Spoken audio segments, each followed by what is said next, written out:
How the Pharisees lived. All of us have heard of the Pharisees, Jewish religious leaders who were highly influential in biblical times. They knew the law, memorized the scriptures, and paid close attention to every external detail of their behavior. In the eyes of the people, they appeared devout, respectable, and spiritually solid. Yet behind this carefully constructed image was a life marked by hypocrisy, spiritual pride, and an obedience focused more on outward forms than on the heart. Today, the word Pharisee is often used to describe a hypocrite, someone who puts on a show of virtue while harshly judging the behavior of others. Considering this, it is necessary to ask, where did the Pharisees come from? Beloved brothers and sisters, to understand the Pharisees in the time of Jesus, we must begin with their precise historical origin. They did not arise as an improvised group or a late sect. Their identity took shape slowly over several centuries of crisis, foreign domination, and spiritual rebuilding, especially during the intertestamental period, the time between the end of the Old Testament and the beginning of the New. The story begins in 586 BC, when Jerusalem was destroyed by King Nebuchadnezzar II of Babylon. The temple was razed, the monarchy collapsed, and the people were taken into exile. Israel interpreted this disaster as divine judgment for breaking the law, an interpretation that would permanently shape its theology and relationship with God. When Babylon fell in 539 BC, the Persian king Cyrus the Great allowed the Jews to return to their land. The temple was rebuilt and dedicated in 516 BC, but the people's mindset had changed profoundly. Israel returned with a firm resolve never to repeat the sins of the past. During the 5th century BC, under Persian rule, figures such as Ezra established something foundational for later Judaism: the absolute centrality of the Torah. Public reading, detailed explanation, and practical application of the law became the core of spiritual life. Faith was no longer confined to the temple. It began to be lived out in daily life.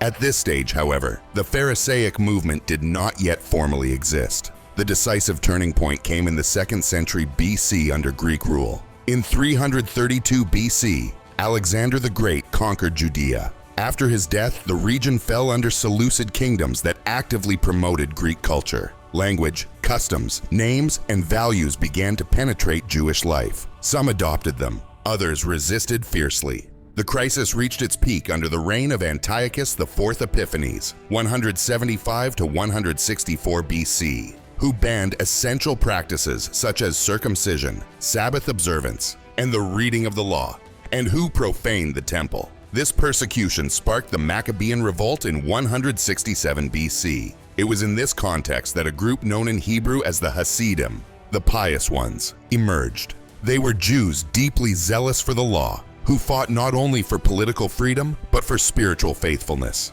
For them, obedience to the Torah was a matter of religious survival. From this pious core, the Pharisaic movement gradually developed. The term Pharisee comes from the Hebrew perushim, meaning separated ones. This separation was not territorial or ethnic, but spiritual and behavioral. They understood themselves as set apart from sin, impurity, and any practice that might dishonor God's law. Historically, the Pharisees became an organized group between 150 and 130 BC, during the Hasmonean period, when the descendants of the Maccabees ruled Judea. From that point on, they were recognized as authoritative interpreters of the law, exercising deep influence over the religious conscience of the people. Unlike the temple priests, the Pharisees did not base their authority on lineage or the altar, but on knowledge, discipline, and strict observance. Their power was not exercised through sacrifices, but through teaching, especially in synagogues and in everyday life. Within Pharisaic Judaism, there were no separate sects or institutional factions opposed to one another. However, interpretive schools did emerge, internal currents that debated how the law should be applied in daily life. The two most influential, particularly in the years close to Jesus' ministry, were the school of Hillel and the school of Shammai. The school of Hillel tended toward more flexible and compassionate interpretations, seeking to preserve the spirit of the law while keeping mercy in view. The school of Shammai, by contrast, defended a much stricter observance, with clear boundaries and few concessions, emphasizing separation and purity as visible signs of faithfulness. These schools debated vigorously but remained part of the same Pharisaic movement. They were not official divisions, but internal discussions about how obedience should be lived. Over time, the Pharisees also claimed to possess an interpretive tradition passed down from generation to generation, intended to explain how each commandment should be applied in daily life. This oral tradition became indispensable to them and gradually took on a weight nearly equal to Scripture itself. When Rome conquered Jerusalem in 63 BC and later installed Herod the Great as king, 37 to 4 BC, the Pharisees were already a fully established spiritual force. They did not govern politically, but they governed the religious conscience of the people. By the time Jesus began his ministry around AD 27, the Pharisees were not a new movement. They were an influential institution, respected, and in many cases, feared. With this historical context in mind, we can now look more closely at the daily life of a Pharisee in the time of Jesus, beginning with early formation and the long process that led someone to become a Pharisee. A Pharisee's life did not begin in adulthood, but in childhood. In first-century Judaism, religious training began around the age of 5 or 6 and continued for decades. From the earliest years, the child was taught at home. The father instructed him in the Torah through memorization and repetition. Faith was first impressed on the memory, then on the understanding. Around the age of 12 or 13, the young person assumed personal responsibility before the law. Obedience ceased to be merely a family matter and became a conscious duty before God. During adolescence, study intensified. The student learned to interpret the law and apply it to daily life. He was taught that it was not enough to avoid sin. He had to avoid even coming close to it, building protective fences around the law. The historian of Judaism, A.P. Sanders, explains that Phariseeism was not merely a system of beliefs, but a way of forming people from childhood to live the law in every aspect of daily life. Obedience was not occasional, it was structural. Over the years, some were recognized for their discipline and consistency, not by age, but by a demonstrated life of obedience. After more than 2 decades of formation, a Pharisee reached spiritual maturity. With this foundation, we can now understand what a typical day looked like for a Pharisee in the time of Jesus. A Pharisee's day began with prayer. Before work or any daily activity, the first act was to present oneself before God. From childhood, he had learned that the spiritual order of the day determined everything else. At dawn, he recited the Shema, the central confession of Jewish faith. This was not an improvised prayer. It had been memorized and repeated since childhood. Saying it at the correct time was part of obedience. Timing, not just words, was part of the commandment. Tradition established fixed hours of prayer throughout the day, and the Pharisee organized his entire schedule around them. If he was at home, he prayed there. If he was on the road or in the marketplace, he stopped where he was. Prayer did not adjust to personal convenience. For the Pharisee, prayer was not only communion with God, but a visible sign of faithfulness. This is why it was common to see them praying in public spaces, as Jesus describes, in synagogues and in the streets. To many, this practice was admirable. To others, unattainable. Not everyone could stop working or had the prayers memorized. Thus, prayer began to function as a spiritual marker. Those who fulfilled it were recognized as righteous. Those who did not were implicitly judged. Over time, public prayer ceased to be only devotion and began to define spiritual status. It is in this context that Jesus introduced a form of prayer that depended not on place or schedule, but on the heart before God. After prayer, one of the most carefully monitored acts in a Pharisee's daily life was the ritual washing of hands, especially before eating. This seemingly simple gesture had become one of the most visible signs of Phariseeism in Jesus' time. It was not about hygiene. It was a ritual act, performed according to the tradition of the elders, a practice passed down through generations. It was not written in the law of Moses, but it governed how purity was to be lived out daily. The procedure mattered. The amount of water, the way it was poured, and the exact timing were all essential. The focus was not on cleaning the hands, but on preserving spiritual purity. As described in the Gospel of Mark chapter 7, the Pharisees would not eat without performing this rite, and they applied the same logic to utensils, cups, and household objects. Purity had become a detailed system regulating everyday life. The conflict arises when the Pharisees notice that Jesus' disciples eat bread with common hands, that is, without the ritual washing. For them, this was not a minor fault. It was a disruption of the spiritual order. Their question to Jesus is not curious, but accusatory.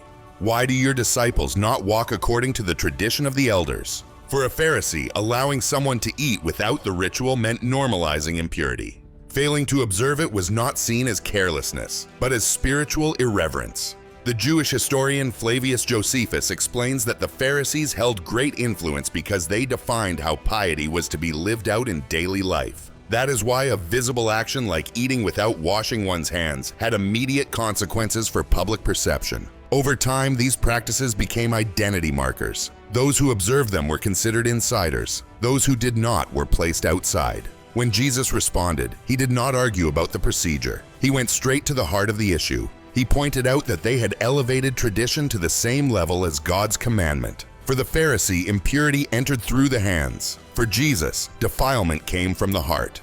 Here the central conflict is revealed. A system created to protect holiness ended up measuring righteousness by visible rituals. After the ritual washing, the Pharisee sat down to eat. But the meal was neither ordinary nor neutral. The table was a direct extension of his spiritual life. He strictly observed kosher dietary laws according to the Torah. He ate only foods considered pure and prepared according to established rules. Food did not merely nourish the body, it expressed obedience to God. What mattered was not only what one ate, but with whom. Sharing a table implied spiritual communion. For that reason, a Pharisee did not eat with just anyone. The table functioned as a filter, marking who was considered pure and who was not. Eating with tax collectors was viewed as a serious offense. They were seen as traitors and spiritually impure because of their association with Rome.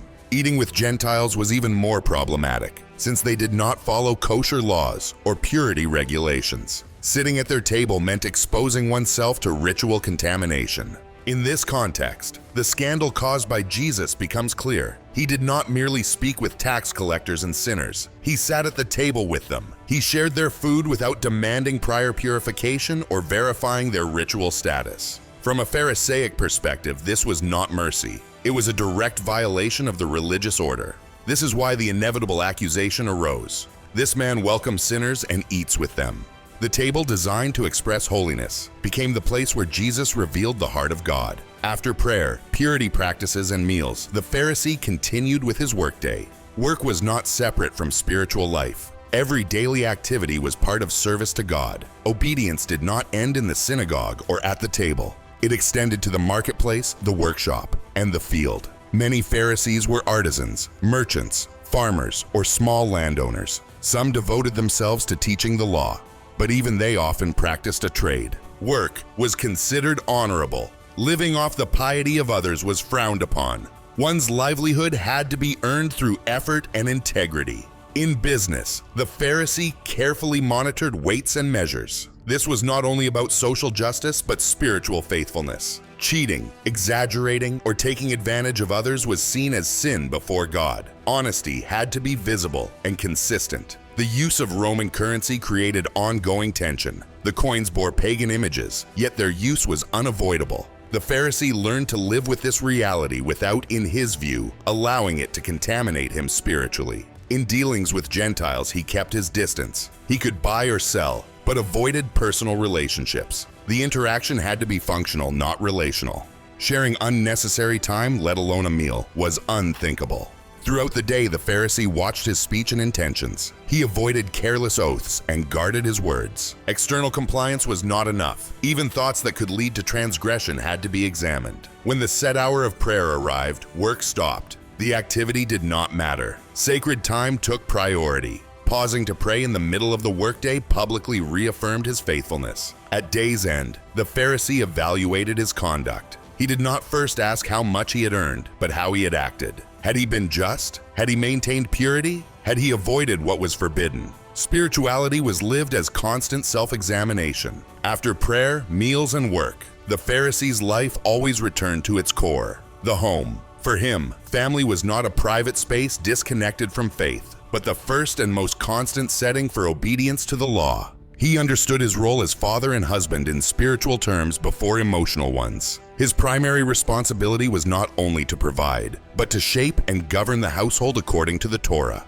This was central to his religious identity. A spiritually disordered home was seen as failure before God, not merely a family problem. In daily life, the father taught his children continually. This was not occasional formal instruction, but constant formation. Every moment, eating, working, resting, speaking, became a lesson. The law was transmitted through repetition, example, and correction. Children learned by watching how their father prayed, spoke, and made decisions. Discipline was a natural part of upbringing.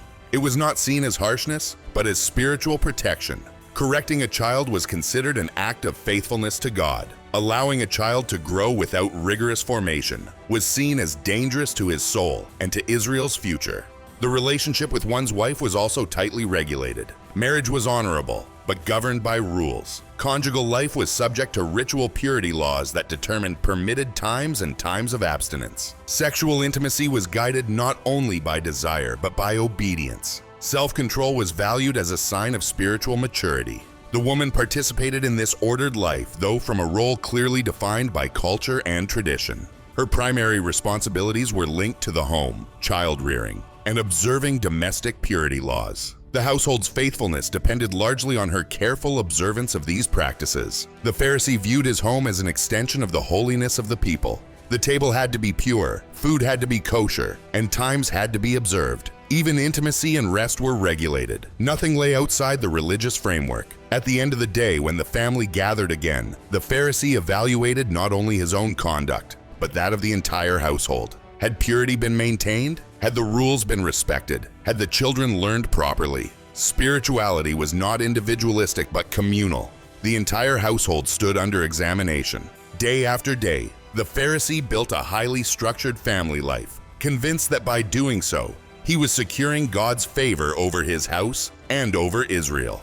When the seventh day arrived, the Pharisee's life changed completely. The Sabbath was not improvised, it was prepared in advance. Everything had to be resolved before it began to avoid any action that might be interpreted as work. For the Pharisee, the Sabbath was not merely rest, but correctly defined rest. Over time, tradition developed a detailed system of rules specifying what counted as work and what did not. These interpretations regulated even the simplest acts of daily life. Clear limits were established: how far one could walk, what objects could be carried, and which actions were permitted only in extreme cases. Healing was included among these actions. Healing on the Sabbath was considered work, except in cases of immediate danger to life. Treating chronic illnesses, relieving pain, or helping those not at risk of death was seen as a violation. The Sabbath reorganized family life. The home took on a more solemn tone. Language, behavior, and activities were carefully controlled. One did not simply rest. One rested according to tradition. Attendance at the synagogue was central. There the Torah was read, explained, and debated. The Sabbath was not passive. It was intensely religious. Sabbath observance functioned as a visible marker of faithfulness. Those who kept it according to tradition were recognized as righteous. Those who failed, even in minor details, were marked. This is why Jesus' actions on the Sabbath provoked such intense reactions. Not because the Sabbath lacked importance, but because it had become the primary measure of spirituality. The Sabbath, given as a blessing, had come to function as a tribunal. Within daily Pharisaic life, fasting and tithing held a central place as visible expressions of faithfulness. They were not occasional practices or emotional responses. They were part of a learned, repeated, carefully observed spiritual system. Many Pharisees fasted twice a week on days set by tradition. Fasting was not understood as a private act, but as a demonstrable discipline. A serious expression, lack of adornment, and austere behavior publicly communicated religious devotion. Fasting had to be noticeable. If it was not visible, it seemed to lose value. Tithing followed the same logic. The Pharisee did not only tithe large income, he tithed with precision, even from minor products. Herbs, seeds, and small harvests were carefully counted. Nothing was insignificant. Faithfulness was measured in details. Proper tithing was not just economic obedience, but a measure of personal righteousness. Those who complied precisely were considered faithful. Those who omitted anything, even something small, were found lacking. Obedience became quantifiable. These practices directly shaped social relationships. Visible fasting and exact tithing reinforced public recognition. Spirituality began to organize itself into implicit levels. Some were seen as more righteous, others were pushed aside. In this way, fasting and tithing, originally given as means of devotion, became integrated into the system as spiritual credentials. They did not only express faithfulness to God, they also defined religious status in the eyes of others. And this is exactly where Jesus' words take on decisive weight. Because he will not reject fasting or tithing, but the way they had become substitutes for justice, mercy, and true faithfulness of the heart. Beyond that, the Pharisee held spiritual influence in the community. He did not always hold an official title, but his knowledge of the law gave him authority. In the synagogue, he was heard, consulted, and respected. He interpreted the Torah for everyday life. He explained what was permitted and what was forbidden. He shaped consciences.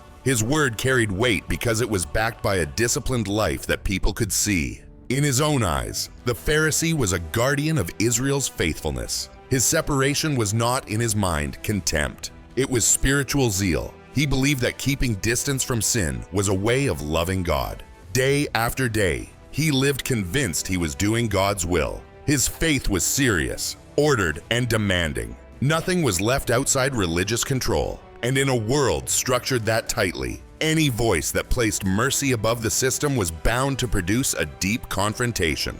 Within the Pharisees' daily life, there was one serious practice that especially harmed the most vulnerable: the way some dealt with widows. In first-century Jewish society, a widow held a fragile position. Without a husband, often without adult sons, and with limited resources, she depended on the protection of the community and the guidance of religious leaders. Some Pharisees, because of their knowledge of the law and their spiritual prestige, served as advisors. They were consulted to interpret vows, manage property, decide offerings, or determine what portion of an inheritance should be devoted to God. Their word carried authority. To challenge them could be seen as spiritual disrespect. In that setting, piety could become a prison. Some widows were taught that giving property, homes, or resources to religious purposes was a higher form of devotion. Keeping anything for themselves could be framed as a lack of faith or worldly attachment. So under the appearance of spirituality, some widows ended up losing what little they had, not through violence or open fraud, but through religious language. Devotion became the argument. Obedience became the tool. Conscience became the field of control. Jesus described this practice with a direct, well-known phrase: "They devour widows' houses." This was not rhetorical exaggeration. It was a concrete denunciation of real abuse carried out under religious authority. While some Pharisees maintained a public image of piety, long prayers, and visible discipline, certain widows were left stripped of their resources, convinced they were pleasing God. This shows that the Pharisees' daily life was not only shaped by rules, fasting, and careful observance, but also by a dangerous relationship between spiritual power and social vulnerability. Over time, a life this strict produced an almost inevitable inner effect: religious pride. It did not come from one single act, but from constant repetition of demanding, visible practices. The Pharisee fasted regularly. He tithed even the smallest things. He kept the Sabbath with precision. He stayed separated from what he considered impure. His life became a public testimony of discipline, and that consistency began to build an identity.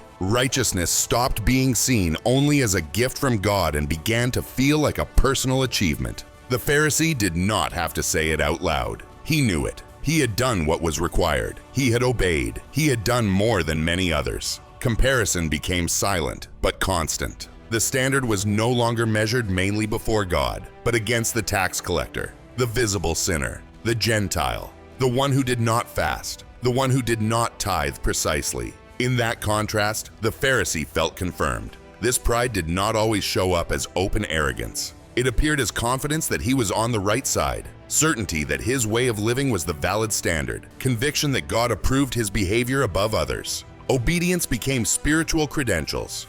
Holiness became status. Separation became a signal of moral superiority. He kept praying, fasting, and teaching, but his heart began to rest more in his performance than in the mercy of God.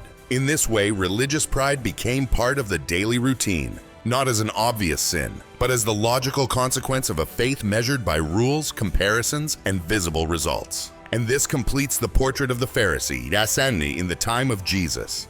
A disciplined man, trained from childhood, serious about his faith, but increasingly convinced of his own righteousness. At the end of each day, the Pharisee rested with the sense that he had done his duty. He had prayed at the set times. He had maintained purity. He had observed fasting, tithing, and the learned regulations. His life was not chaotic. It was ordered, predictable, and controlled by tradition.